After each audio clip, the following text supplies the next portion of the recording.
वाहिगुरु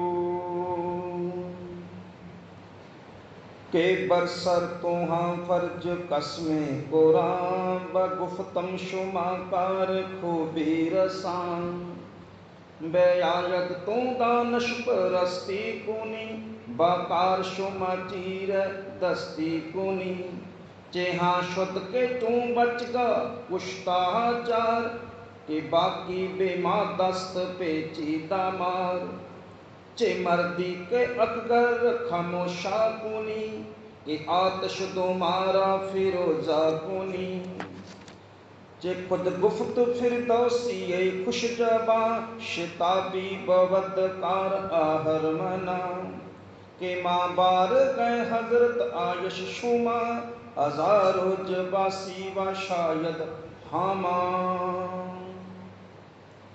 तो 81 तक विचार आप करांगे जी। अज 76 नंबर के बरसर तुरा फर्ज कसमे कुरान व गुफ्तम शुमा कार खूबी रसा। धन गुरु कलगीधर पातशाह बचन करते ने कि बरसर तुहा, बरसर हुंदा सिर उपर, बरसर का अर्थ है सिर उत्ते सिर उपर। संबोधन करते ने औरंगजेब ने, ऐ औरंगजेब हुण तेरे सिर उपर है कि बरसर तुरा तेरे सिर उपर है फर्ज कसमे कुरान। फर्ज का अर्थ है जिम्मेवारी, जिम्मेवारी दे कसमे कुरान, कसम कुरान दियां कसमां जो खादियां ने। अर्थ की बनया, ऐ औरंगजेब हुण तेरे सिर उपर ये जिम्मेवारी है, ये फर्ज है जिहड़ियां तू कुरान दियां कसमां खादियां हन। बागुफ्तम शुबाकार खूबी रसां, बागुफ्ता जो कहा सी, गुफ्तु गुफ्तगू अर्थ होंदा गलबात, इत्थे भी गुफ्तां जो कहा जो गल कीती सी, शुमा कार जो तू कार कहा सी, खूबी रसां चंगी तरह दे नाल हुण उसनूं लागू करे, हुण उसनूं मन्ने चंगी तरह दे नाल। अर्थ की बने, पातशाह कहते ने औरंगजेब हुण तेरे सिर उपर ये जिम्मेवारी है जिहड़ियां तू कसम सौहां खादियां सी कुरान दियां, तू खादियां, तेरे काजियां ने खादियां, जां फिर तेरे नवाबां ने खादियां। उन्हां कसमां दे मुताबिक ही गल नूं भरी प्रकार तू पूरा करें, तू लागू करें। अगला बच्चा बयायत तू तानश परस्ती कुनी बाकार शुमा चीर दस्ती कुनी।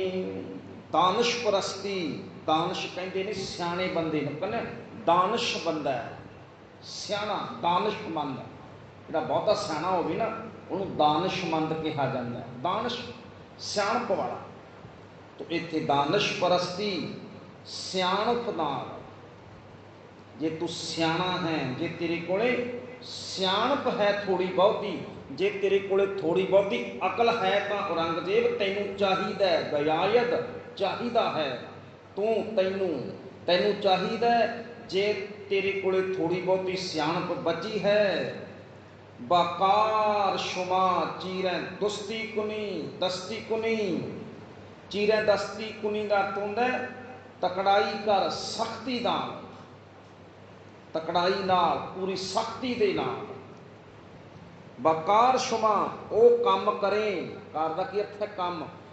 जे तू सचमुच अकलमंद है, कुछ सियाणा है ते तैनूं चाहिदा है कि हुण तू सख्ती तो काम लवें, तकड़ाई तो काम करें ते जिहड़ियां सौहां खादियां सी उसनूं पूरा करें। अर्थ की बनदा है हुण समझो दा अर्थ की है दोनों शेरां दा। धन गुरु कलगीधर पातशाह सज़ा की मंग करते हैं जिहड़े काजियां ने झूठियां सौहां खादियां, जिहड़े उहदियां फौजां ਪਹਿਲਾਂ ਇਹ ਵਾਅਦਾ ਕਰਦੀਆਂ ਨੇ ਕੁਛ ਨਹੀਂ ਕਿਹਾ ਜਾਏਗਾ, ਫਿਰ ਵਾਅਦੇ ਤੋੜ ਦਿੰਦੀਆਂ ਨੇ। ਕਿਉਂਕਿ ਜਿਹੜਾ ਗੁਰਮੁਖੋ ਬਾਦਸ਼ਾਹ ਔਰੰਗਜ਼ੇਬ ਸੀ ਨਾ, ਜੇ ਤੁਸੀਂ ਇਕੱਲੇ ਬਾਦਸ਼ਾਹ ਔਰੰਗਜ਼ੇਬ ਦਾ ਇਤਿਹਾਸ ਪੜ੍ਹੋ, ਕਦੇ ਮੌਕਾ ਮਿਲੇ ਤੇ ਔਰੰਗਜ਼ੇਬ ਦੇ ਜੀਵਨ ਦੇ ਉੱਪਰ ਕਿਤਾਬ ਮਿਲ ਜਾਂਦੀ ਹੈ, ਆਪਾਂ ਇੱਥੇ ਲਾਇਬ੍ਰੇਰੀ ਲਿਆਵਾਂਗੇ, ਬਾਬਾ ਕਿਰਪਾ ਕਰੇ। ਇਕੱਲੇ ਔਰੰਗਜ਼ੇਬ ਦਾ ਜੀਵਨ ਹੈ। ਆਪਣੀ ਜ਼ਿੰਦਗੀ ਦੇ ਲਗਭਗ ਪਿਛਲੇ 30 ਸਾਲ, ਕਿਉਂਕਿ ਜਦੋਂ ਇਹ ਜ਼ਫਰਨਾਮਾ ਪਾਤਸ਼ਾਹ ਲਿਖ ਰਹੇ ਨੇ ਨਾ, ਉਦੋਂ ਔਰੰਗਜ਼ੇਬ 90 ਸਾਲਾਂ ਤੋਂ ਉੱਪਰ ਹੋ ਚੁੱਕਿਆ। ਵੀ ਦੇਖੋ ਵੀ 4 ਗੁਰੂ ਸਾਹਿਬਾਨ, ਗੁਰੂ ਹਰਾਏ ਸਾਹਿਬ, ਗੁਰੂ ਹਰਕ੍ਰਿਸ਼ਨ ਸਾਹਿਬ, ਗੁਰੂ ਤੇਗ ਬਹਾਦਰ ਸਾਹਿਬ ਤੇ ਗੁਰੂ ਕਲਗੀਧਰ ਪਾਤਸ਼ਾਹ, 4 ਗੁਰੂ ਸਾਹਿਬਾਨਾਂ ਦਾ ਸਮਕਾਲੀ ਹੈ ਉਹ। ਗੁਰੂ ਹਰਾਏ ਸਾਹਿਬ ਪਾਤਸ਼ਾਹ ਵੇਲੇ ਵੀ ਉਹੀ ਤਖਤ ਤੇ ਬੈਠਾ ਹੈ ਤੇ ਗੁਰੂ ਗੋਬਿੰਦ ਸਿੰਘ ਪਾਤਸ਼ਾਹ ਵੇਲੇ ਵੀ ਉਹੀ ਬੈਠਾ ਹੈ। ਤੋ 4 ਗੁਰੂ ਸਾਹਿਬਾਨਾਂ ਨੂੰ ਬੜਾ ਲੰਮਾ ਸਮਾਂ ਉਹਨੇ ਰਾਜ ਕੀਤਾ। ਇਹ ਕਹਿ ਲਓ ਵੀ 50-60 ਸਾਲ ਰਾਜ ਕੀਤਾ ਉਹਨੇ, 40-50 ਸਾਲ। ਤੋ ਜਿਹੜੇ ਪਿਛਲੇ 30 ਸਾਲ ਸੀ, ਔਰੰਗਜ਼ੇਬ ਬਹੁਤਾ ਸਮਾਂ ਜਿਹੜਾ ਹੈ ਉਹ ਆਪਣਾ ਦੱਖਣ ਭਾਰਤ ਵਾਲੇ ਪਾਸੇ ਰਿਹਾ, ਕਿਉਂਕਿ ਉੱਥੇ ਮਰਾਠੇ ਸਨ ਜਿਹੜੇ ਉਹ ਤਾਕਤਵਰ ਹੋ ਰਹੇ ਸੀ ਹੌਲੀ ਹੌਲੀ। ਜਿਹੜੀਆਂ ਦੱਖਣ ਭਾਰਤ ਦੀਆਂ ਹੋਰ ਤਾਕਤਾਂ ਸੀ, ਤਾਮਿਲਨਾਡੂ, ਉਧਰ ਹੈਦਰਾਬਾਦ ਦਾ ਨਿਜ਼ਾਮ ਸੀ ਜਿਹੜਾ, ਉਹ ਸਾਰੇ ਤਾਕਤਵਰ ਸੀ ਬੜੇ। ਔਰ ਜਦੋਂ ਗੁਰੂ ਤੇਗ ਫਿਰ ਇੱਧਰਲੇ ਪਾਸੇ, ਜੇ ਇੱਧਰੋਂ ਦੱਖਣ ਵਾਲੇ ਪਾਸੇ ਜੋ ਪਹੁੰਚਦਾ ਤੇ ਉੱਧਰ ਸ਼ਾਂਤੀ ਹੋ ਜਾਂਦੀ, ਤੇ ਫਿਰ ਇੱਧਰ ਕਾਬਲ, ਕੰਧਾਰ, ਪਾਕਿਸਤਾਨ ਵਾਲੇ ਪਾਸੇ ਵਿਦਰੋਹ ਹੋ ਜਾਂਦਾ, ਬਗਾਵਤ ਉੱਠ ਖੜ੍ਹਦੀ, ਫਿਰ ਇੱਧਰ ਨੂੰ ਚੱਲਦਾ ਉਹ। ਜਦੋਂ ਗੁਰੂ ਤੇਗ ਬਹਾਦਰ ਸਾਹਿਬ ਪਾਤਸ਼ਾਹ ਨੂੰ ਸ਼ਹੀਦ ਕੀਤਾ ਜਾਣਾ, ਉਦੋਂ ਵੀ ਉਹ ਦਿੱਲੀ ਵਿੱਚ ਨਹੀਂ ਸੀ, ਹਸਨ ਅਬਦਾਲ ਫਿਰਦਾ ਸੀ। ਜਿਹੜਾ ਗੁਰੂ ਤੇਗ ਬਹਾਦਰ ਸਾਹਿਬ ਨੂੰ ਜਿਹੜਾ ਸੀ ਉਹ ਸ਼ਹੀਦ ਕਰਨ ਦਾ ਜਾਂ ਕਤਲ ਕਰਨ ਦਾ ਹੁਕਮ ਜਾਰੀ ਕੀਤਾ, ਉਹ ਦਿੱਲੀ ਤੋਂ ਨਹੀਂ ਕੀਤਾ ਉਹਨੇ ਹਸਨ ਅਬਦਾਲ ਤੋਂ ਕੀਤਾ ਸੀ ਉਹਨੇ। ਤਾਂ ਇੱਦਾਂ ਕਰਕੇ ਉਹ ਦਿੱਲੀ ਬਹੁਤ ਘੱਟ ਸਮਾਂ ਟਿਕਿਆ, ਬਹੁਤ ਘੱਟ ਸਮਾਂ ਦਿੱਲੀ ਦੇ ਵਿੱਚ ਰਿਹਾ। ਤਾਂ ਇਸ ਕਰਕੇ ਜਿਹੜਾ ਪੰਜਾਬ ਸੀ, ਜਾਂ ਆਪਾਂ ਉੱਤਰੀ ਭਾਰਤ ਕਹਿ ਲਓ ਸਾਰਾ, ਕਸ਼ਮੀਰ, ਪੰਜਾਬ, ਹਿਮਾਚਲ, ਇਹ ਜਿੰਨਾ ਹਰਿਆਣਾ ਤਾਂ ਚਲੋ ਪੰਜਾਬ ਸਾਰਾ ਉਹਦੇ ਪੰਜਾਬ ਹੀ ਸੀ, ਇਹ ਇੱਥੋਂ ਤੱਕ ਯੂਪੀ, ਬਿਹਾਰ, ਇਹ ਜਿਹੜਾ ਸਾਰਾ ਏਰੀਆ ਸੀ, ਇਹ ਸਾਰਾ ਏਰੀਆ ਨਵਾਬਾਂ ਦੇ, ਸੂਬੇਦਾਰਾਂ ਦੇ ਅਧੀਨ ਸੀ। ਬਹੁਤਾ ਕਿਹਾ ਹੋਇਆ ਸੀ ਵੀ ਤੁਸੀਂ ਜੋ ਫੈਸਲਾ ਲੈਣਾ ਲੈ ਸਕਦੇ ਹੋ। ਉੱਤਰੀ ਭਾਰਤ ਵਿੱਚ ਜਿਹੜੀ ਬਹੁਤੀ ਤਾਕਤ ਸੀ ਔਰੰਗਜ਼ੇਬ ਨੇ, ਉਹ ਸੂਬੇਦਾਰਾਂ ਨੂੰ ਦਿੱਤੀ ਹੋਈ ਸੀ। ਜਿਵੇਂ ਕਿ ਸਰਹੰਦ ਸੀ, ਜਿਹੜੀ ਸਰਹਿੰਦ ਬਹੁਤ ਵੱਡੀ ਇੱਕ ਰਿਆਸਤ ਸੀ ਸਰਹੰਦ। ਅੱਜ ਤਾਂ ਆਪਾਂ ਫਤਿਹਗੜ੍ਹ ਸਾਹਿਬ ਜਾਂਦੇ ਹਾਂ ਤੇ ਛੋਟਾ ਜਿਹਾ ਸ਼ਹਿਰ ਹੈ ਫਤਿਹਗੜ੍ਹ ਸਾਹਿਬ, ਤਾਂ ਚਲੋ ਬਾਅਦ ਵਿੱਚ ਵਸਿਆ। ਸਰਹੰਦ ਦਿੱਲੀ ਤੇ ਲਾਹੌਰ ਦੇ ਬਰਾਬਰ ਦਾ ਸ਼ਹਿਰ ਸੀ। ਜਿੰਨਾ ਵੱਡਾ ਸ਼ਹਿਰ ਦਿੱਲੀ ਹੈ ਨਾ, ਜਾਂ ਲਾਹੌਰ ਹੈ, ਇੰਨਾ ਵੱਡਾ ਸ਼ਹਿਰ ਸੀ ਸਰਹਿੰਦ। ਸਰਹਿੰਦ ਹਿੰਦੁਸਤਾਨ ਦਾ ਸਿਰ, ਅਰਥ ਇਹਦੇ ਸਰਹੰਦ ਦਾ ਕੀ ਅਰਥ ਬਣਦਾ? ਸਰਹਿੰਦ ਹਿੰਦੁਸਤਾਨ ਦਾ ਸਿਰ। ਔਰ ਲਾਹੌਰ ਤੋਂ ਦਿੱਲੀ ਜਾਂਦਿਆਂ ਰਸਤੇ ਦੇ ਵਿੱਚ ਸਭ ਤੋਂ ਵੱਡਾ ਵਪਾਰਕ ਕੇਂਦਰ ਵੀ ਇਹ ਸੀ। ਇਸ ਕਰਕੇ ਬਹੁਤ ਵੱਡਾ ਵਿਰਾਸਤ ਦਾ ਮਾਲਕ ਸੀ ਵਜ਼ੀਰ ਖਾਨ ਸੂਬੇਦਾਰ, ਚਲਦੀ ਸੀ ਉਹਦੀ। ਤੋ ਇਸ ਕਰਕੇ ਹੀ ਭਾਵ ਕਹਿਣ ਦਾ ਕੀ ਸੀ ਵੀ ਜਿਹੜਾ ਉੱਤਰੀ ਭਾਰਤ ਦੇ ਬਹੁਤੀਆਂ ਜਿਹੜੇ ਫੈਸਲੇ ਸੀ ਉਹ ਸੂਬੇਦਾਰ ਤੇ ਨਵਾਬ ਲੈਂਦੇ ਹੁੰਦੇ ਸੀ। ਇਸ ਕਰਕੇ ਔਰੰਗਜ਼ੇਬ ਦੇ ਕੋਲੇ ਇੱਧਰ ਧਿਆਨ ਦਿੱਤਾ ਨਹੀਂ ਸੀ ਜਾਂਦਾ, ਤੇ ਜੋ ਉਹਦੇ ਅਹਿਲਕਾਰ, ਸਿਪਾਹੀ, ਸੂਬੇਦਾਰ, ਨਵਾਬ ਜੋ ਗੱਲ ਔਰੰਗਜ਼ੇਬ ਨੂੰ ਕਹਿ ਦਿੰਦੇ ਸੀ, ਔਰੰਗਜ਼ੇਬ ਉਹ ਗੱਲ ਮੰਨ ਲੈਂਦਾ ਸੀ। ਜਿਹੜੀ ਗੱਲ ਕਹੀ ਜਾਂਦੀ ਸੀ ਨਾ, ਤਬਦੀਸ਼ ਨਹੀਂ ਸੀ ਬਹੁਤੀ ਕਰਦਾ। ਜੋ ਸੂਬੇਦਾਰ ਨੇ ਕਿਹਾ, ਨਵਾਬ ਨੇ ਕਿਹਾ, ਉਹ ਮੰਨ ਲਈ, ਕਿਉਂਕਿ ਅਸੀਂ ਜੋ ਤੁਸੀਂ ਕਰਨਾ ਕਰ ਦਿਓ। ਤਾਂ ਇਸ ਕਰਕੇ ਬਹੁਤੀਆਂ ਮਨਮਰਜ਼ੀਆਂ ਜਿਹੜੇ ਸੀ ਉਹ ਸੂਬੇਦਾਰ ਕਰਦੇ ਰਹੇ ਔਰੰਗਜ਼ੇਬ ਦੇ ਵੇਲੇ। ਗੁਰੂ ਕਲਗੀਧਰ ਪਾਤਸ਼ਾਹ ਇਸ ਗੱਲ ਨੂੰ ਜਾਣਦੇ ਸਨ ਵੀ ਜਿੱਥੇ ਔਰੰਗਜ਼ੇਬ ਦੇ ਹੁਕਮ ਜਿਹੜੇ ਨੇ ਉਹ ਜ਼ਿੰਮੇਵਾਰ ਨੇ, ਉੱਥੇ ਜਿਹੜੀ ਉਸ ਇਲਾਕੇ ਵਿੱਚ ਜਿਹੜੇ ਸੂਬੇਦਾਰ ਬੈਠੇ ਨੇ ਉਹਨਾਂ ਦੀ ਨਿੱਜੀ ਨਫ਼ਰਤ ਹੈ ਜਿਹੜੀ, ਉਹ ਨਫ਼ਰਤ ਵੀ ਇੱਕ ਬਹੁਤ ਵੱਡਾ ਕਾਰਨ ਸੀ ਉਹ ਚੰਗੀ ਭਲੀ ਗੱਲ ਨੂੰ ਵੀ ਬਾਦਸ਼ਾਹ ਦੇ ਕੋਲੇ ਵਿਗਾੜ ਕੇ ਪੇਸ਼ ਕਰਦੇ ਸੀ, ਵਿਗਾੜ ਕੇ। ਜਿਵੇਂ ਕਿ ਪਾਤਸ਼ਾਹ ਨੇ ਕਿਲੇ ਬਣਾਏ, ਗੁਰੂ ਕਲਗੀਧਰ ਪਾਤਸ਼ਾਹ ਨੇ ਫੌਜਾਂ ਰੱਖੀਆਂ, ਉਹ ਤਾਂ ਇੱਕ ਆਜ਼ਾਦ ਹਸਤੀ ਸਵੈ ਰੱਖਿਆ ਦੇ ਲਈ ਸੀ, ਪਰ ਚਿੱਠੀਆਂ ਕੀ ਲਿਖੀਆਂ ਜਾਂਦੀਆਂ, ਇਹ ਤਾਂ ਦਿੱਲੀ ਤਖਤ ਨੂੰ ਹੱਥ ਪਾਉਣ ਦੀ ਤਿਆਰੀ ਹੋ ਰਹੀ ਹੈ। ਇੱਦਾਂ ਤਾਂ ਕੋਈ ਬਾਦਸ਼ਾਹ ਜਿਹੜਾ ਹੁੰਦਾ ਉਹ ਇੱਦਾਂ ਦੀ ਤਾਕਤ ਨੂੰ ਪ੍ਰਵਾਨ ਨਹੀਂ ਕਰਦਾ ਹੁੰਦਾ ਵੀ ਇੱਦਾਂ ਦੀ ਕੋਈ ਤਾਕਤ ਉੱਠੇ ਬਗਾਵਤ ਖੜੀ ਹੋਵੇ। ਤਾਂ ਆਹ ਬਚਨ ਹੀ ਬਾਦਸ਼ਾਹ ਕਰ ਰਹੇ ਨੇ, ਕਹਿਣ ਲੱਗੇ ਔਰੰਗਜ਼ੇਬ ਤੈਨੂੰ ਚਾਹੀਦਾ ਜੇ ਤੂੰ ਸੱਚਮੁੱਚ ਦਾਨਿਸ਼ ਹੈ, ਅਕਲਮੰਦ ਹੈ, ਸਿਆਣਾ ਹੈ, ਤੇ ਚੰਗੀ ਤਰ੍ਹਾਂ ਤਬਦੀਸ਼ ਕਰੇ ਕਿਹੜੇ ਕਿਹੜੇ ਲੋਕ ਤੈਨੂੰ, ਕਿਹੜੇ ਕਿਹੜੇ ਸੂਬੇਦਾਰ ਤੈਨੂੰ ਗਲਤ ਰਿਪੋਰਟਾਂ ਦਿੰਦੇ ਰਹੇ, ਗਲਤ ਚਿੱਠੀਆਂ ਤੈਨੂੰ ਤੇਰੇ ਤੱਕ ਪਹੁੰਚਾਉਂਦੇ ਰਹੇ, ਔਰ ਉਹਨਾਂ ਦੇ ਕਰਕੇ ਤੂੰ ਗਲਤ ਗੁਨਾਹਗਾਰ ਫੈਸਲੇ ਲੈਂਦਾ ਰਿਹਾ, ਤਾਂ ਹੀ ਤੂੰ ਇੰਨੇ ਵੱਡੇ ਗੁਨਾਹ ਕੀਤੇ। ਤੂੰ ਕੰਨਾਂ ਦਾ ਕੱਚਾ। ਅਰਥ ਕੀ ਬਣਿਆ ਇਹਦਾ? ਦੋ ਗੱਲਾਂ ਨੇ, ਇੱਕ ਤਾਂ ਗੁਰੂ ਪਾਤਸ਼ਾਹ ਔਰੰਗਜ਼ੇਬ ਦੇ ਨਾਲ ਨਾਲ ਸੂਬੇਦਾਰ ਜਿਹੜੇ ਨੇ ਉਹਨਾਂ ਨੂੰ ਵੀ ਬਰੋਬਰ ਦਾ ਗੁਨਾਹਗਾਰ ਮੰਨਦੇ ਨੇ, ਤੇ ਦੂਜਾ ਔਰੰਗਜ਼ੇਬ ਨੂੰ ਵੀ ਕਹਿ ਰਹੇ ਨੇ ਵੀ ਤੂੰ ਕੰਨਾਂ ਦਾ ਕੱਚਾ ਹੈ। ਇਹ ਵੀ ਨਾਲ ਕਿਹਾ ਜਾ ਰਿਹਾ, ਤੂੰ ਕੰਨਾਂ ਦਾ ਕੱਚਾ ਹੈ ਔਰੰਗਜ਼ੇਬ, ਤੂੰ ਆਪਣੇ ਦਿਮਾਗ ਨਾਲ ਸੋਚਿਆ ਹੀ ਨਹੀਂ, ਅਕਲ ਦੀ ਵਰਤੋਂ ਹੀ ਨਹੀਂ ਕੀਤੀ, ਜੋ ਤੈਨੂੰ ਕਹਿੰਦੇ ਰਹੇ ਆ ਕਿ ਤੂੰ ਉਹੀ ਮੰਨਦਾ ਰਿਹਾ। ਤੋ ਇਸ ਕਰਕੇ ਤੂੰ ਵੀ ਗੁਨਾਹਗਾਰ ਹੈ, ਤੇਰੇ ਸੂਬੇਦਾਰ, ਤੇਰੇ ਅਹਿਲਕਾਰ, ਸੈਨਾਪਤੀ ਵੀ ਗੁਨਾਹਗਾਰ ਹਨ। ਔਰ ਕਿਉਂਕਿ ਦੇਖੋ ਜਦੋਂ ਗੁਰੂ ਹਰਗੋਬਿੰਦ ਸਾਹਿਬ ਪਾਤਸ਼ਾਹ ਜਾ ਕੇ ਬਾਦਸ਼ਾਹ ਨੂੰ ਮਿਲਦੇ ਹੈ, ਜਹਾਂਗੀਰ ਉਸ ਵਾਹਿਗੁਰੂ ਸ਼ਾਹਜਹਾਂ ਨੂੰ ਮਿਲਦੇ ਨੇ ਜਦੋਂ ਗੁਰੂ ਹਰਗੋਬਿੰਦ ਸਾਹਿਬ ਪਾਤਸ਼ਾਹ, ਤੇ ਉਸ ਸਮੇਂ ਫਿਰ ਜਦੋਂ ਦਿੱਲੀ ਵਿੱਚ ਬਾਦਸ਼ਾਹ ਦੀ ਮੁਲਾਕਾਤ ਗੁਰੂ ਹਰਗੋਬਿੰਦ ਸਾਹਿਬ ਨਾਲ ਹੁੰਦੀ ਹੈ, ਤੇ ਬਾਦਸ਼ਾਹ ਕਹਿੰਦਾ ਧੰਨ ਗੁਰੂ ਹਰਗੋਬਿੰਦ ਸਾਹਿਬ ਦੱਸੋ ਕੀ ਲੈਣਾ ਤੁਸੀਂ, ਕੋਈ ਮੰਗ? ਪਾਤਸ਼ਾਹ ਕਹਿੰਦੇ ਚੰਦੂ ਚਾਹੀਦਾ। ਚੰਦੂ ਮੰਗਿਆ ਨਾ ਪਾਤਸ਼ਾਹ ਨੇ, ਮੰਗਿਆ ਚੰਦੂ ਨੂੰ, ਤੇ ਚੰਦੂ ਨੂੰ ਫਿਰ ਉੱਥੋਂ ਗ੍ਰਿਫਤਾਰ ਕਰਕੇ ਲਿਆਂਦਾ। ਸਿੱਖ ਭਾਈ ਵਿਧੀ ਚੰਦ ਵਰਗੇ, ਭਾਈ ਪ੍ਰਾਣਾ ਜੀ ਵਰਗੇ ਉੱਥੋਂ ਕੁੱਟਦੇ ਕੁੱਟਦੇ ਅੰਮ੍ਰਿਤਸਰ ਸਾਹਿਬ ਲੈ ਕੇ ਆਏ। ਅੰਮ੍ਰਿਤਸਰ ਕਈ ਦਿਨ ਉਹ ਬੰਨਿਆ ਰਿਹਾ ਉੱਥੇ ਪ੍ਰਕਰਮਾਂ ਦੇ ਵਿੱਚ। ਉਸ ਤੋਂ ਬਾਅਦ ਲਾਹੌਰ ਲੈ ਕੇ ਗਏ, ਮੂੰਹ ਕਾਲਾ ਕਰਕੇ ਚੰਦੂ ਨੂੰ ਘੁਮਾਇਆ ਪੂਰੇ ਸ਼ਹਿਰ ਦੇ ਵਿੱਚ। ਤੇ ਜਿਹੜੇ ਬੰਦੇ ਦੇ ਕੋਲੋਂ ਪਾਤਸ਼ਾਹ ਦੇ ਸਿਰ ਦੇ ਵਿੱਚ, ਸੀਸ ਵਿੱਚ ਰੇਤ ਪਵਾਈ ਗਈ ਸੀ ਹੜਭੁੰਜੇ ਦੇ ਕੋਲੋਂ, ਜਦੋਂ ਉਹਦੇ ਘਰ ਦੇ ਮੂਹਰੇ ਚੰਦੂ ਨੂੰ ਪਹੁੰਚਾਇਆ ਜਾਂਦਾ, ਉਹਦੇ ਘਰ ਦੇ ਮੂਹਰ ਦੀ ਇੰਜ ਕੱਢਦੇ ਨੇ, ਤੇ ਉਹ ਜਿਹੜਾ ਜਿਸ ਆਪਾਂ ਕਹੋ ਕੜਛੇ ਦੇ ਨਾਲ ਉਹਨੇ ਸਿਰ 'ਚ ਰੇਤ ਪਾਈ ਸੀ ਨਾ ਗੁਰੂ ਅਰਜਨ ਸਾਹਿਬ ਪਾਤਸ਼ਾਹ ਦੇ, ਉਹਨੂੰ ਗੁੱਸਾ ਬੜਾ ਸੀ ਵੀ ਮੈਥੋਂ ਮਜਬੂਰੀ ਵਸ ਮੈਥੋਂ ਧੱਕੇ ਨਾਲ ਇਹ ਗੁਨਾਹ ਕਰਵਾਇਆ ਗਿਆ। ਉਹਨੇ ਉਹੀ ਕੜਛਾ ਚੰਦੂ ਦੇ ਸਿਰ ਵਿੱਚ ਮਾਰਿਆ ਸੀ, ਫਿਰ ਉਹੀ ਕੜਛਾ, ਉਸੇ ਨਾਲ ਉਹਦੀ ਮੌਤ ਹੋ ਗਈ ਸੀ। ਤੋ ਪਾਤਸ਼ਾਹ ਨੇ ਮੰਗ ਲਏ ਸੀ। ਔਰ ਜਦੋਂ ਜਿਹੜਾ ਗੁਰੂ ਕਲਗੀਧਰ ਪਾਤਸ਼ਾਹ ਦੇ ਹਜੂਰ ਸਾਹਿਬ ਦੀ ਧਰਤੀ ਦੇ ਉੱਪਰ ਦੋ ਜਿਹੜੇ ਪਠਾਨ ਸਨ, ਉਹਨਾਂ ਦੇ ਵੱਲੋਂ ਪਾਤਸ਼ਾਹ ਨੂੰ ਸ਼ਹੀਦ ਕੀਤਾ ਜਾਂਦਾ ਹੈ, ਕਿਉਂਕਿ ਸਾਡੀ ਤਾਂ ਕੌਮ ਦੀ ਤਰਾਸ਼ਦੀ ਵੀ ਇਹ ਬਹੁਤ ਵੱਡੀ ਹੈ ਕਿ ਗੁਰੂ ਗੋਬਿੰਦ ਸਿੰਘ ਪਾਤਸ਼ਾਹ ਨੂੰ ਸ਼ਹੀਦ ਹੀ ਨਹੀਂ ਮੰਨਦੇ ਸੀ। ਜਦੋਂ ਕਿ ਸ਼ਹੀਦ ਨੇ ਗੁਰੂ ਗੋਬਿੰਦ ਸਿੰਘ ਪਾਤਸ਼ਾਹ, ਉਹਨਾਂ ਉੱਤੇ ਹਮਲਾ ਕੀਤਾ ਗਿਆ ਸੀ। ਉਸ ਹਮਲੇ ਦੇ ਕਾਰਨ ਹੀ ਸਤਿਗੁਰੂ ਪਾਤਸ਼ਾਹ ਨੂੰ ਕੁਝ ਸਮੇਂ ਬਾਅਦ ਸਰੀਰ ਤਿਆਗਣਾ ਪਿਆ ਸੀ। ਕਾਰਨ ਤੇ ਉਹੀ ਸੀ ਨਾ, ਖੰਜਰ ਮਾਰਿਆ ਜੋ ਪਾਤਸ਼ਾਹ ਦੇ। ਤੋ ਇਸ ਕਰਕੇ ਉਹ ਜਿਹੜੇ ਖੰਜਰ ਮਾਰਨ ਵਾਲੇ ਦੋ ਪਠਾਨ ਸਨ, ਉਹਨਾਂ ਨੂੰ ਵਜ਼ੀਰ ਖਾਨ ਨੇ ਭੇਜਿਆ ਸੀ ਇੱਥੋਂ। ਉਹ ਪਤਾ ਲੱਗਦਾ ਬਾਅਦ ਜਦੋਂ ਅਸੀਂ ਬਾਅਦ ਦੀਆਂ ਗ੍ਰੰਥ ਪੜ੍ਹਦੇ ਹਾਂ, ਚਿੱਠੀਆਂ ਪੜ੍ਹਦੇ ਹਾਂ, ਜਿਹੜੀਆਂ ਗੁਪਤ ਜਾਂਦੀਆਂ ਰਹੀਆਂ ਦਿੱਲੀ ਤੋਂ ਇੱਧਰਲੇ ਪਾਸੇ ਆਉਂਦੀਆਂ ਰਹੀਆਂ ਸਰਹੰਦ ਨੂੰ, ਬਾਅਦ ਵਿੱਚ ਉਹਦੇ ਬੱਚਿਆਂ ਨੂੰ ਜਗੀਰਾਂ ਅਲਾਟ ਕੀਤੀਆਂ ਗਈਆਂ ਵਜ਼ੀਰ ਖਾਨ ਦੇ ਵੱਲੋਂ।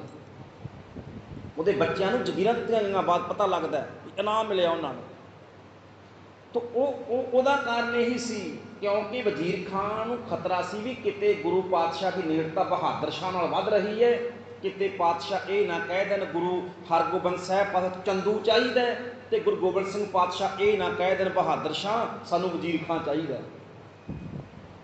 ਕਹਿ ਸਕਦੇ ਸੀ ਪਾਤਸ਼ਾਹ ਸਾਨੂੰ ਵਜ਼ੀਰ ਖਾਨ ਚਾਹੀਦਾ, ਸਾਨੂੰ ਤਾਂ ਨਹੀਂ, ਸਾਡੇ ਬੱਚੇ ਨੇ ਸ਼ਹੀਦ ਕਰਵਾਏ ਨੇ। ਇਸ ਖਤਰੇ ਦੇ ਕਾਰਨ ਹੀ ਫਿਰ ਉਹ ਗੁਰੂ ਪਾਤਸ਼ਾਹ ਨੂੰ ਪਠਾਨ ਭੇਜੇ ਜਾਂਦੇ ਪਿੱਛੇ, ਤੇ ਉਹ ਪਾਤਸ਼ਾਹ ਨੂੰ ਫਿਰ ਸ਼ਹੀਦ ਕਰਨ ਦੇ ਵਿੱਚ ਜਿਹੜਾ ਸੀ ਉਹ ਕਾਰਨ ਬਣਦੇ ਨੇ। ਤਾਂ ਇਹੀ ਪਾਤਸ਼ਾਹ ਕਹਿ ਰਹੇ ਨੇ तू पूरी सख्ती दे नाल चीरे दस्ती पूरे हत्थां दी सख्ती दे नाल तू ये काम कर। अगला बचन, चेहा शुद्ध के तू बचगा पुछताह चार के बाकी बयां अस्तु पेचीदा मार। जिहड़ा आ शेर है ना गुरमुखो, इस सचमुच धन गुरु कलगीधर पातशाह की निडरता निर्भयता का सब तो वड्डा कह लो बचन है आह जफरनामे का। चेहा शुद्ध की होया, चेहा शुद्ध का की अर्थ है की होया कि तू जेकर तू, कि तू का की अर्थ है जेकर तू बचगा बच्चे, कुछता चार मेरे चार बच्चे तू मार दिते। औरंगजेब की होया जेकर तू मेरे चार पुत मार दिते कि बाकी बेमाद अस्त। ध्यान दिओ जी, एक तीन अखर ने बेमाद अस्त, बेमाद अस्त पेचीदा मार। पातशाह कहते ने की होया औरंगजेब जे तू मेरे चार बच्चे कतल कर दिते, शहीद कर दिते कि बाकी बेमाद अस्त पेचीदा मार, के बाकी बेमाद अस्त अजे तो बाकी है। बेमाद अस्त का की अर्थ होंदा है बाकी है, अजे तो बाकी है। पेचीदा मार, पेचीदा हुंदा कुंडलीदार, पचीदा की हुंदा कुंडलीदार, मार दा अर्थ है सप। अजे तो मेरा सप कुंडलीदार कुंडलिया सप जिउंदा है। अर्थ की बनया, कुंडले सप किनू कह रहे ने, सिखां नू खालसे नू। अजे तो मेरा कुंडलीदार सप कुंडलिया सप खालसा जिउंदा है। औरंगजेब की होया जे तू मेरे चार पुत मार दिते। तो दो गल्लां ने इहदे विच, एक तां धन गुरु कलगीधर पातशाह जो सतगुरु पातशाह ये कहते हैं की होया। की होया शब्द उदों वरत्या जाता है जो बहुत छोटी जी गल हुई हो। आप कहने की हो गया, गल हो गई, तो छोटी जी गल कहना की होया। जिवें पातशाह जो असी पढ़ते हैं ना, पातशाह के बचन पढ़ते हैं सवैये, तो पातशाह कहते हैं कहा भ्यो जो लोचन मूंद के बैठ रहे हो वक्त ध्यान की हो गया जे तू आ काम कर। कहा भ्यो वह की अर्थ है जे की होया, वह भी अर्थ की होया। यदा अर्थ है चेहा शुद्ध, क्योंकि फारसी है। की होया भाव के अपने पुत्रा नू कतल करवा के शहीद, क्योंकि सरकार ने कतल किया साडे लिए शहीद है। चार पुत्तां नू शहीद करवाउण तो बाद भी पातशाह कहते ने की हो गया। बड़ी छोटी जी गल मनते हैं। अक्सर दुनिया च कहावत है, इनू इसे तो गुरु कहने हैं ना भी आम मनुख की गल नहीं सी पाई। सचमुच परमेश्वर ने चार पुत ते चारे शहीद हो जाने। सियाणे कहते ने पुत्र की लाश प्यो की कमर तोड़ दिंदी हुंदी है। कहते साडे पुराने कहते हुंदे सी पुत्र दीयां लाशां पिता की कमर तोड़ दिंदियां ने। जिंदगी कहते सब तो वड्डा दुख की है। मैं पढ़ रहा किसी विद्वान कहते जिंदगी में सब तो वड्डा दुख की हुंदा है जदों एक प्यो नूं पुत्र की लाश चुकनी पवे ना, वो सब तो वड्डा दुख है कहते दुनिया का। इस तो वड्डा दुख नहीं दुनिया दे विच कि एक प्यो नूं अपने पुत्र की लाश चुकनी पवे। और आ सारे दुख कलगीधर पातशाह ने देखे हैं,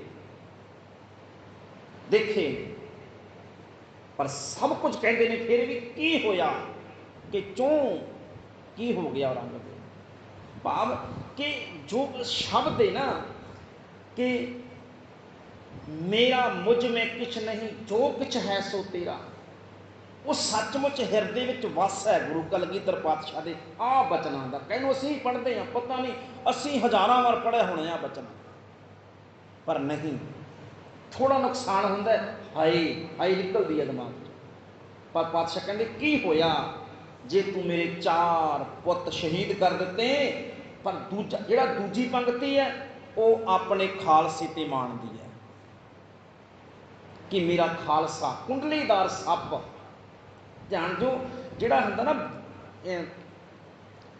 बेमाद अस्त, बेमाद अस्त कुश्ताचार बेचू बचगा कि बेमाद अस्त पेचीदा मार, कि मेरा अजे कुंडलीदार सप खालसा जिउंदा है। अगला बचन पढ़ो फिर आप अर्थ करते हैं। चे मर्दी के अखगर खामोशा कुनी के आतिश द मारा फिरोजा कुनी। दोनों की इकट्ठी करांगे अर्थ पर होर गल पकड़ जाए। चे मर्दी कि ये मर्दानगी है, चे मर्दी कि ये मर्दानगी है, कि ये मर्दां दा काम है औरंगजेब। कि अखगर, अखगर हुंदा चंगियाड़े। अखगर किहनूं कहंदे ने?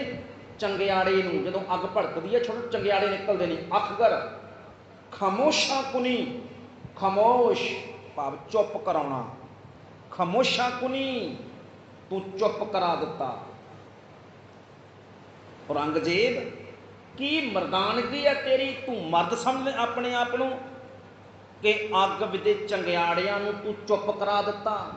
भाव कि गुरु कलगीधर पातशाह अपने 4 पुत्रां नूं चंगियाड़े कह रहे हैं अग दे। अगला बचन कि आतिश दमारा फिरोजा कुनी। कि आतिश दमा, आतिश हुंदा अग, भांबड़, अग दे भांबड़। आतिश दमा का की अर्थ है? अग दे भांबड़। एक हुंदा चंगियाड़ा छोटा हुंदा, भांबड़ वड्डा हुंदा। तो पातशाह कहंदे ने कि आतिश दा मारा फिरोजा कुनी। अच्छा इत्थे ना जिहड़ा फिरोजा शब्द है ये 2 पाठ आउंदे ने। जिहड़े प्यारा सिंह पदम ने जदों उन्हां दे आपां जफरनामा पढ़दे दे विच ये बदौरा आउंदा इस पाठ, बदौरा। जदों गुरबख्श सिंह गुलशन वाला जफरनामा पढ़ते हैं जां भाई वीर सिंह वाला पढ़ते हैं, उत्थे जिहड़ा शब्द है वो फिरोजा आउंदा है। फिरोजा, फिरोजा कुनी का अर्थ हुंदा भड़काउणा, जलाउणा, बालना। कि आतिश दमारा फिरोजा दुनी। पातशाह कहंदे ने ओ कि ये कोई मर्दानगी नहीं है औरंगजेब, ये कोई बहादरी नहीं है कि तू छोटे छोटे चंगियाड़ियां नूं बजाउंदा रहा, छोटे छोटे चंगियाड़ियां नूं चुप कराउंदा रहा। भाव कि तू मेरे 4 पुत्रां नूं चुप करा दिता। ये कोई बहादरी नहीं है, ये कोई सियाणप नहीं है। कि आतिश दमारा फिरोजा कुनी। तू शाह कहन लगे तू तां प्रचंड ज्वाला दी भट्ठी दे विच कहन लगे भांबड़ मचाउंदा रहा। भाव कि तू चंगियाड़े बुझा दिते ते भांबड़ मचा दिता। तू सियाणा है, चंगियाड़ियां नूं बुझा के ते भांबड़ मचा दिता वड्डा। ये मर्दानगी नहीं है, ये सियाणप नहीं है। अर्थ की बनिया हुण समझो। अर्थ ही बनिया गुरु कलगीधर पातशाह अपने पुत्रां नूं चंगियाड़ियां दे नाल और गुरु के सिखां नूं खालसे नूं भांबड़ कह रहे ने भी खालसा भांबड़ तां तू तां भांबड़ मचाता, चंगियाड़े खत्म करके तू भांबड़ मचा दिता है। इस करके ना ध्यान दिओ जिहड़े निहंग सिंह ने ना, जिहड़े आम तौर उत्ते मैं हुण बेनती करांगा एक अज दो पातशाह कहते हैं बेमाद अस्त पचीदा मार कि अजे मेरा कुंडलिया सप खालसा जिउंदा है।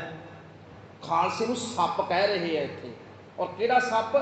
कुंडलीदार पचीदा, पचीदा मार कुंडलीदार सप है मेरा खालसा।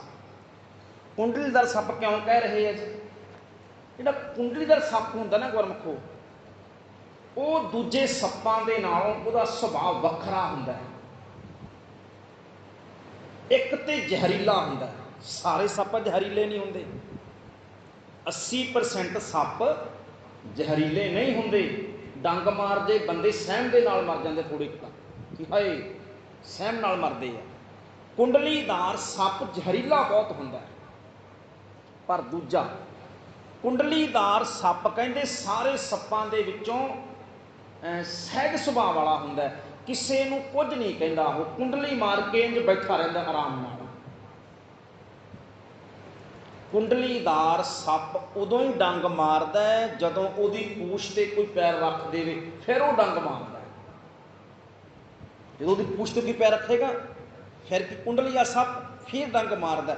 ਧੰਨ ਗੁਰੂ ਕਲਗੀਧਰ ਪਾਤਸ਼ਾਹ ਤਾਂ ਕੁੰਡਲੀਦਾਰ ਸੱਪ ਕਹਿ ਰਿਹਾ ਸਿੱਖ ਨੂੰ, ਮੇਰਾ ਸਿੱਖ ਤਾਂ ਭਾਈ ਸ਼ਾਂਤੀ ਨਾਲ ਬੈਠਣ ਵਾਲਾ ਹੈ, ਪਰ ਤੂੰ ਜਿਵੇਂ ਸੱਪ ਦੀ ਪੂਛ ਤੇ ਪੈਰ ਰੱਖੀਏ ਤੇ ਡੰਗ ਮਾਰਦਾ ਹੀ ਮਾਰਦਾ ਹੈ, ਹੁਣ ਤੂੰ ਖਾਲਸੇ ਦੀ ਪੂਛ ਤੇ ਪੈਰ ਰੱਖਿਆ, ਹੁਣ ਤੇਰੇ ਰਾਜ ਨੂੰ ਤਖਤ ਨੂੰ ਡੰਗ ਮਾਰਨਾ ਹੀ ਮਾਰਨਾ ਹੈ।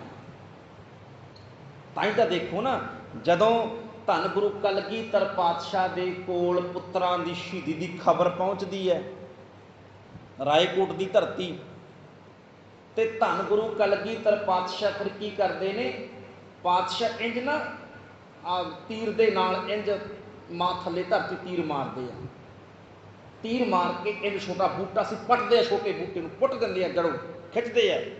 ਪਾਤਸ਼ਾਹ ਕਹਿੰਦੇ ਮੁਗਲ ਰਾਜ ਦੀ ਜੜ ਪੱਟੀ ਗਈ, ਔਰ ਉਸ ਤੋਂ ਬਾਅਦ ਫਿਰ ਮੁਗਲ ਰਾਜ ਖਤਮ ਹੋਣਾ ਸ਼ੁਰੂ ਹੋ ਗਿਆ ਜੀ। ਇਸ ਕਰਕੇ ਪਾਤਸ਼ਾਹ ਆਪਣੇ ਆਪ ਨੂੰ ਸਿੱਖਾਂ ਨੂੰ ਕੁੰਡਲੀਦਾਰ ਸੱਪ ਕਹਿ ਰਿਹਾ। ਇਸੇ ਕਰਕੇ ਇੱਕ ਹੋਰ ਨੁਕਤਾ ਸਮਝੋ, ਜਿਹੜੇ ਸਿੱਖਾਂ ਦੇ ਬੱਚੇ ਹੁੰਦੇ ਨੇ ਉਹਨਾਂ ਨੂੰ ਭੁਜੰਗੀ ਕਿਹਾ ਜਾਂਦਾ ਹੈ, ਕਹਿੰਦੇ ਇਹ ਸਾਡਾ ਭੁਜੰਗੀ ਹੈ ਜੀ। ਔਰ ਮੈਂ ਬੇਨਤੀ ਕਰਾਂ, ਇਹ ਕਦੇ ਨਹੀਂ ਕਹਿਣਾ ਸਾਡਾ ਮੁੰਡਾ ਹੈ। ਮੁੰਡਾ ਸ਼ਬਦ ਸਿੱਖਾਂ ਦੇ ਬੱਚਿਆਂ ਲਈ ਵਰਤਣਾ ਨਹੀਂ। ਮੁੰਡਾ ਸ਼ਬਦ ਮੁੰਡਨ ਤੋਂ ਬਣਿਆ, ਸਾਨੂੰ ਪਤਾ ਹੀ ਨਹੀਂ ਹੁੰਦਾ ਇਸ ਗੱਲ ਦਾ, ਕਿੱਥੋਂ ਬਣਿਆ ਮੁੰਡਾ ਸ਼ਬਦ, ਮੁੰਡਨ ਤੋਂ। ਜਦੋਂ ਹਿੰਦੂ ਧਰਮ ਦੇ ਅੰਦਰ ਇੱਕ ਰਵਾਇਤ ਹੈ, ਜਦੋਂ ਜੀਵ ਚੜ੍ਹਾਈ ਕਰ ਜਾਂਦਾ ਹੈ ਉਹਦੇ ਜਵਾਕਾਂ ਦਾ ਮੁੰਡਨ ਕੀਤਾ ਜਾਂਦਾ ਹੈ, ਸਿਰ ਮੁੰਨ ਦਿੰਦੇ ਆ ਕਿ ਨਾ ਕਰੇ ਇੱਦਾਂ। ਜਦੋਂ ਉਹਦਾ ਸਿਰ ਮੁੰਨ ਦਿੱਤਾ ਜਾਂਦਾ ਨਾ, ਫਿਰ ਉਹਨੂੰ ਕਿਹਾ ਜਾਂਦਾ ਇਹ ਮੁੰਡਾ ਹੈ। ਮੁੰਡਾ ਕਿਉਂ ਹੈ ਜੀ, ਇਹਦਾ ਮੁੰਡਨ ਹੋਇਆ, ਭਾਵ ਕਿ ਹੁਣ ਚੀਜ਼ ਤੇ ਰੱਖੋ, ਜਿਹਦਾ ਮੁੰਡਾ ਜਿਹਦਾ ਪੁੱਤਰ ਹੋਵੇਗਾ ਉਸ ਪੁੱਤਰ ਦਾ ਮੁੰਡਨ ਕੀਤਾ ਜਾਂਦਾ। ਇਹਦਾ ਅਰਥ ਕੀ ਸੀ ਵੀ ਇਹ ਪਿਓ ਵਾਲਾ, ਇਹਦਾ ਪਿਓ ਚੜ੍ਹਾਈ ਕਰ ਗਿਆ, ਹੁਣ ਭਾਈ ਇਹ ਮੁੰਡਾ ਹੈ, ਉਹਦਾ ਪੁੱਤਰ ਹੈ, ਇਸ ਕਰਕੇ ਇਹਦਾ ਮੁੰਡਨ ਕਰੋ। ਤੇ ਜਦੋਂ ਉਹਦਾ ਸਿਰ ਮੁੰਨਦੇ ਨੇ ਉਸ ਤੋਂ ਬਾਅਦ ਕੀ ਕਹਿੰਦੇ, ਮੁੰਡਾ ਬਣ ਗਿਆ, ਇਹਦਾ ਮੁੰਡਨ ਹੋ ਗਿਆ। ਜਿਹਦਾ ਸਿਰ ਮੁੰਨਿਆ ਹੋਵੇ ਉਹਨੂੰ ਮੁੰਡਾ ਕਹਿੰਦੇ ਆ। ਹੁਣ ਸਿਰ ਤੇ ਦਸਤਾਰ ਬੰਨੀ ਹੁੰਦੀ ਹੈ, ਕੇਸ ਹੁੰਦੇ ਆ, ਕਹਿੰਦੇ ਮੇਰਾ ਮੁੰਡਾ ਹੈ ਜੀ। ਇਹ ਦੱਸੋ ਮੁੰਡਾ ਤੇਰਾ ਕਿਵੇਂ ਬਣ ਗਿਆ, ਇਹਦਾ ਮੁੰਡਨ ਤਾਂ ਹੋਇਆ ਹੀ ਨਹੀਂ। ਇਸ ਕਰਕੇ ਕਹਿੰਦੇ ਨੇ ਭੁਜੰਗੀ ਹੈ, ਭੁਜੰਗੀ ਨੂੰ ਕਿਹਾ ਜਾਂਦਾ ਹੈ।